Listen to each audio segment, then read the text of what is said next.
Senator Urquhart. Thank you, Mr Acting Deputy President. I rise to speak about the current wave of COVID-19 infections and deaths amongst the Palestinian people and to implore the State of Israel to do more and do better when it comes to the health and well-being of Palestinians. 2 days ago, Palestine recorded 2,142 new coronavirus cases in the previous 24 hours, 15 deaths and 2,169 recoveries. That was according to the daily update by the Palestinian Ministry of Health.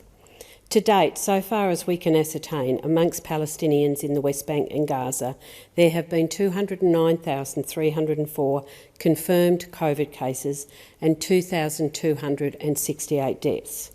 With the number of people falling ill, the number of hospitalisations and the number of deaths increasing on a daily basis, in February and early March, Palestinian authorities were forced to take unprecedented measures. In February, a new lockdown was imposed across the West Bank as Palestinians faced this fresh surge of coronavirus cases and continued to wait for a proper vaccine rollout.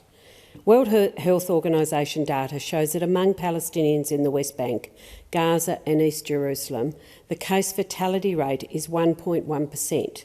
That's the proportion of reported infections which result in a person dying.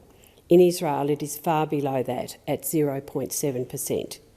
The Reuters news agency reports that Palestinian hospitals are overfull and intensive care units operating at 100% capacity, with coronavirus patients in some areas of the Israel-occupied West Bank. The Palestinian Prime Minister blamed the lockdown on the struggle to get vaccines delivered to the territory. To date, Palestinians in the West Bank have received 10,000 doses of Russia's Sputnik vaccine. A separate delivery of 20,000 Russian vaccines has been delivered to the other Palestinian territory, Gaza. The International COVAX scheme, the global initiative backed by the World Health Organization to get vaccines to poorer nations, should cover up to 20% of vaccine requirements for the Palestinians, but has yet to provide any. Delivery is expected soon. None of these efforts at vaccination are going to come anywhere near vaccinating the Palestinian population, estimated at around 6 million people. Palestinian leaders say they can't afford either the Pfizer or the Moderna vaccines. And as Palestinian hospitals fill up, in Israel, bars and restaurants have reopened. With 4 million of its almost 7 million adult population fully vaccinated and another 1 million awaiting their second dose, media outlets described Israelis in Tel Aviv as immersed in a carnival of post-pandemic rebirth that has left its citizens giddy with their new freedoms. Restaurants are fully booked, bars are packed, traffic has returned to its infamous snail pace, and life, dreary and frightening for a year, is back to normal. Because Israel has one of the world's fastest vaccination campaigns. Indeed, Israel right now has the highest proportion of vaccinations in the world, and as of December 22nd, it had administered the first dose of the Pfizer COVID-19 vaccine to 83 citizens out of every 10,000. By March 14, it had fully vaccinated 46.5% of its population and 57% had received at least one dose. Almost 90% of Israelis over the age of 50 have been fully vaccinated. The program has inoculated more than 4.6 million people with at least the first injection, the fastest per capita pace of any country. It's an extraordinary undertaking.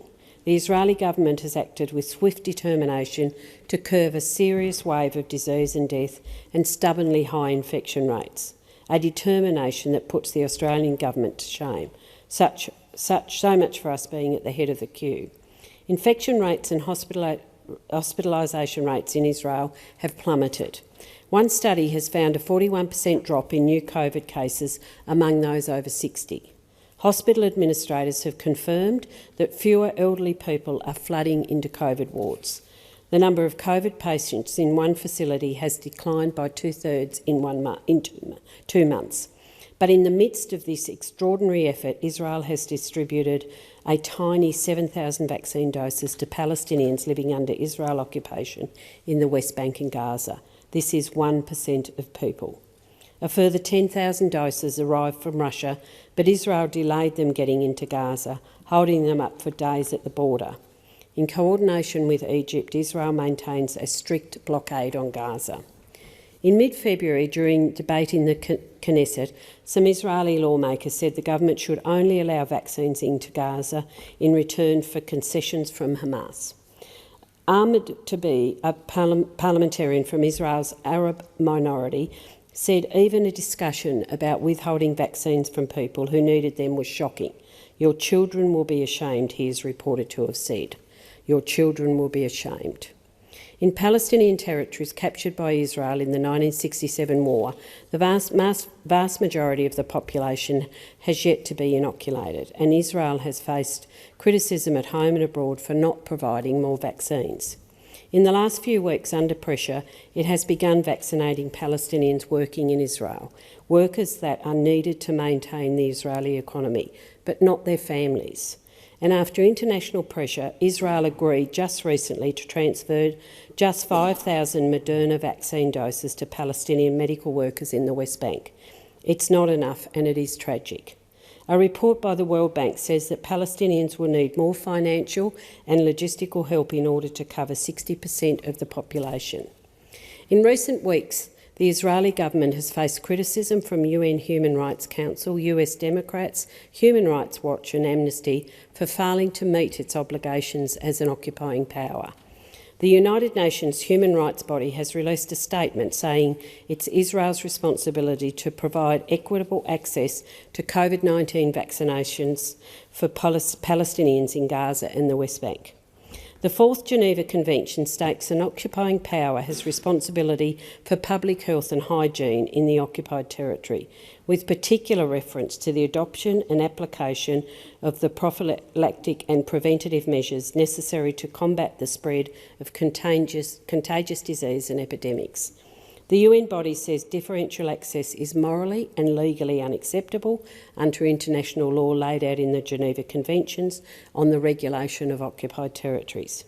Members of the Israeli government point to the 1993 and 1995 Oslo Accords, which Israel signed with the Palestinian Liberation Organisation. They say these accords give the Palestinian Authority oversight of public health under the principles of self-determination. And the Palestinian authorities point to another part of those accords which says Israel and the Palestinian side shall exchange information regarding epidemics and contagious diseases, shall cooperate in combating them, and shall develop methods for the exchange of medical files and documents. But international law takes priority over these accords. Despite Israel's position on the issue, the Fourth Geneva Convention is specific about the duty of the occupying power to provide health care. There are around 6 million Palestinians in Gaza and the occupied West Bank, 6 million people who face the continued tyranny and death from a pandemic, and many of them live or work literally metres from vaccinated Israeli citizens. They should not have to wait. And I've said many times in this place, and I'll say it again today, Australia has been a friend of Israel since its creation, and as a friend we must respectfully tell our friends when their actions are wrong. They must not stand idly by. We must help them find a different path. And as friends we must not allow the last chances of a long-term peaceful resolution to be lost. Such a resolution requires a clear affirmation that Palestinians must have equal rights to Israelis. And equal rights means equal rights to vaccination in the midst of a pandemic. Israel has a surplus of COVID vaccines, so much of a surplus that its Prime Minister seriously floated the idea of sending that surplus to countries who have moved or will move embassies or offices to Jerusalem, Guatemala, Honduras, the Czech Republic, Hungary, literally giving it away to friendly countries while Palestinians go without. It is my hope that Israel will understand that it has a clear obligation to fulfil by sending vaccines to the Palestinian Authority. Differential access is morally and legally unacceptable under international law. So today I urge Israel to donate the extra doses it has ordered but does not need to the Palestinians, and I urge them to do that with speed and efficiency. Beyond that, urge Israel to work with Palestinian authorities to ensure that vaccination of the Palestinian population with the same determination, resources and expertise that they demonstrated to the world with the Israeli population. Senator Roberts.